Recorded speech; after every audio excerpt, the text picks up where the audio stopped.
El poliesportiu de Novetlè ha acollit l'actuació musical del grup xativí Barbaritats. Ells han ofert cançons valencianes a un públic que ha entregat, que no ha volgut perdre's l'oportunitat de disfrutar de bon menjar i de bona música. 6 joves de Xàtiva, l'Alcúdia de Crespins i Rocla i Corbera composen Barbaritats, que com ells mateixos afirmen no tenen un estil musical definit, encara que no tenen por a trencar barreres. Ells foren protagonistes a nit de la tercera actuació de Vernissa en Viu, el cicle musical que es desenvolupa cada dijous al poliesportiu de Novetlè. Esta nit tinguem, el dia 1 d'agost, tinguem a Barbaritats, un grup de Xàtiva, en les seves propes cançons en valencià i versió d'altres temes. Estiguem una nit a la fresca, ha vingut la gent molt contenta a sopar i ha disfrutat de l'ambient, que a la llei darrere estigueu veient com estan disfrutant del concert, molt bé.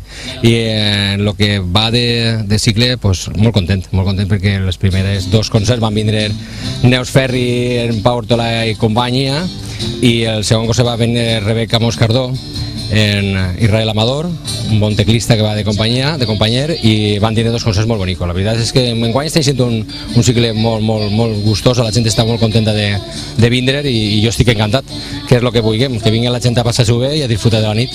Actualment els components són els cantants Àngels Vidal i Ramon Rodenas, els guitarristes Carles Rodenas i Daniel Guerola, Àlex Gutiérrez com baixista i Francesc Guerola a la bateria.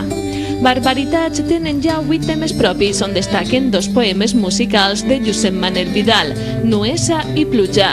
Estan immersos en el projecte del seu primer disc i col·laboren a més amb l'editorial Ulleye, que ha mobilitzat a una dotzena de músics amb la intenció de gravar un disc amb versions de cançons de Raimon, i on Barbaritats va interpretar tot un himne com és El vent. Per tant, aquest fou un recital amb temes valencians i grans versions. Vernissa en Viu acaba el proper dijous 8 d'agost amb Los Chicos del Swing. Van vindre l'any passat, van tenir un èxit tremendo, és la primera vegada que els sentit, són el Màxim, Paco G i companyia de l'Acadèmia Ritmos de Xàtiva, tots professionals de la música, i ens tocaran música dels anys 30, 40, 50, vull dir, un concert molt bonico, molt agradable per tota la gent i que disfruta molt en ella. Efectivament, tots els components de Los Chicos del Swing comparteixen la seva passió per aquest estil. Incorporen al repertori alguns temes Dixieland i Swing Manouche. Seguirá la que decide voler, necesitar